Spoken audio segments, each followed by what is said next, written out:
नमस्कार दोस्तों, आप सभी का स्वागत है हमारे चैनल टीम्स फॉर विन में। दोस्तों, हमारा क्लास 9th का पहला चैप्टर साइंस का ख़त्म हो चुका है। आज से हम दूसरा चैप्टर स्टार्ट करने जा रहे हैं।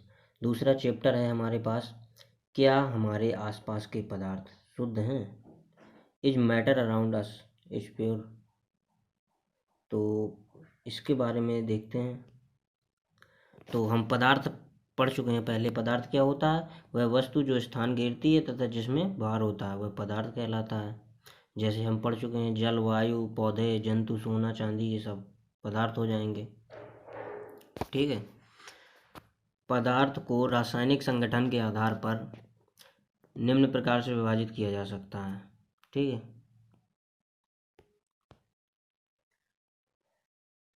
शुद्ध पदार्थ तथा अशुद्ध पदार्थ।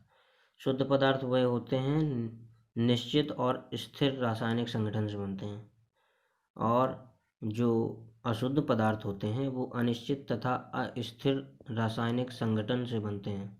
पदार्थ को देखें तो इनमें दो टाइप के शुद्ध पदार्थ होते हैं, एक होते हैं तत्व और दूसरे होते हैं यौगिक। और अगर अशुद्ध पदार्थ को देखें तो अशुद्ध पदार्थ में आता है मिश्रण। मिश्रण भी दो प्रकार के होते हैं, समांगी मिश्रण तथा विषमांगी मिश्रण। ठीक। अब हम सबसे पहले जान लेते हैं तत्व क्या है। तत्व तत्व की मतलब ये एक समान प्रकार के परमाणुओं से मिलकर बने होते हैं। एक ही तत्व के सभी परमाणुओं का परमाणु क्रमांक भी समान ही होता है। जैसे कि सोना हो गया। सोना जो है, तो सोने में जितने भी परमाणु लगे होंगे वो सब एक ही प्रकार के परमाणु होंगे। जैसे लोहा हो गया, तो इसमें जो भी परमाणु लगे होंगे वो सारे एक ही प्रकार के परमाणु होंगे। इसी प्रकार गंधक हो गया, ब्रोमीन, क्लोरीन, इसी तरह से हम किसी को भी ले सकते हैं। तो तत्व क्या होता है कि एक ही प्रकार के परमाणुओं से मिलकर बनता है, तो उसे तत्व कहते हैं। ठीक है। अब इनके कुछ गुण देख लेते हैं। तो पहला गुण तो यही निकल के आ जाता है कि तत्व के सभी परमाणु संरचना तथा गुणों में समान होते हैं। तत्व के जितने भी परमाणु लगे होते हैं उस संरचना तथा गुणों में समान होते हैं। दूसरा आता है, प्रत्येक तत्व का सबसे छोटा कण परमाणु होता है। तो कोई भी अगर तत्व है उसका जो सबसे छोटा कण होगा वो परमाणु होगा, मतलब ये परमाणुओं से मिलकर ही तत्व बना होता है। ठीक है। तीसरा पॉइंट निकल के आता है, तत्वों को भौतिक तथा रासायनिक क्रिया द्वारा पुनः सरल पदार्थों में विभाजित नहीं किया जा सकता। मतलब कि इनको आप गर्म करें, ताप दाब आदि कुछ भी लगाएंगे तो इनको पुनः सरल पदार्थों में नहीं विभाजित किया जा सकता, क्योंकि ये परमाणु से मिलकर बने हैं, उससे ज़्यादा क्या टूटेंगे फिर। ठीक है। अब बात आती है, अब तक ज्ञात तत्वों की संख्या कितनी है। तो 118 अभी तक ज्ञात हैं, 118, और जिनमें से 27 तत्व मानव निर्मित हैं तथा शेष प्राकृतिक हैं। ठीक है। चलिए आगे चलते हैं। दोस्तों, तत्वों का वर्गीकरण। अब देखेंगे तत्व कितने प्रकार के होते हैं। तो तत्वों को हम 3 प्रकार से बांटते हैं, धातु में, अधातु में तथा उपधातु में। मतलब मेटल, मेटलॉइड्स, नॉन मेटल्स। ठीक है। अब धातु की बात करते हैं। धातु क्या होते हैं? ऐसे तत्व जो इलेक्ट्रॉन त्याग कर धनायन बनाने की प्रवृत्ति रखते हैं वे धातु कहलाते हैं। सिंपल सा है, जो तत्व इलेक्ट्रॉन त्याग कर धनायन बनाने की प्रवृत्ति रखते हैं वो क्या कहलाते हैं? धातु कहलाते हैं। कैसे? जैसे सोडियम, पोटेशियम है के, इसमें क्या होगा कि इसमें से जब एक इलेक्ट्रॉन निकल जाएगा तो इस पर कौन सा चार्ज आ जाएगा? प्लस का चार्ज आ जाएगा, तो ये हो जाएगा के प्लस। ऐसे ही मैग्नीशियम, ये क्या करता है? 2 इलेक्ट्रॉन त्यागता है, तो जब ये 2 इलेक्ट्रॉन त्याग देगा तो इससे यहाँ पे एक माइनस और आएगा, 2 इलेक्ट्रॉन निकलेंगे इससे।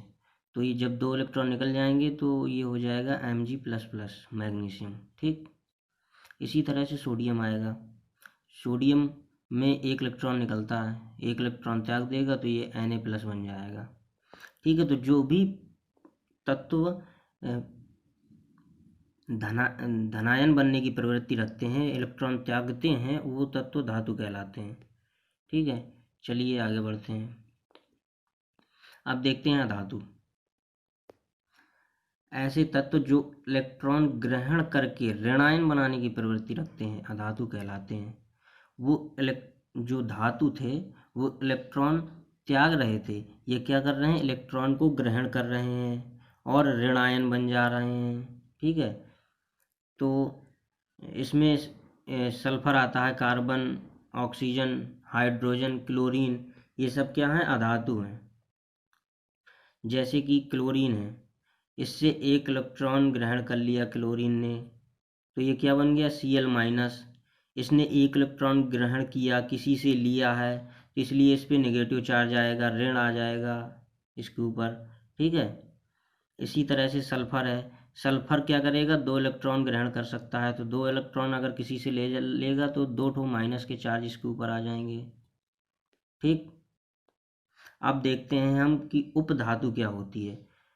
तो ऐसे तत्व जो धातु एवं अधातु के बीच के गुणों को दर्शाते हैं उपधातु कहलाते हैं। अर्थात इनमें धातु तथा अधातु दोनों के गुण पाए जाते हैं, उसको उपधातु कहते हैं। उपधातु की संख्या 7 है। ठीक है, टोटल 7 ही होते हैं ये। इसमें से उदाहरण देख सकते हैं हम, आर्सेनिक तथा एंटीमनी के उदाहरण ज़्यादा पूछे जाते हैं। ठीक है, तो इनमें क्या होता है, ये इलेक्ट्रॉन ग्रहण भी कर सकते हैं और इलेक्ट्रॉन त्याग भी सकते हैं, तो इसलिए इनमें दोनों के गुण पाए जाते हैं, तो इन्हें उपधातु कहते हैं। ठीक है,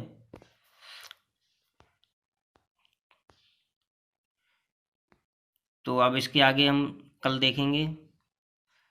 हमारा वीडियो पसंद आया हो तो वीडियो को लाइक करें और चैनल को सब्सक्राइब करें। धन्यवाद।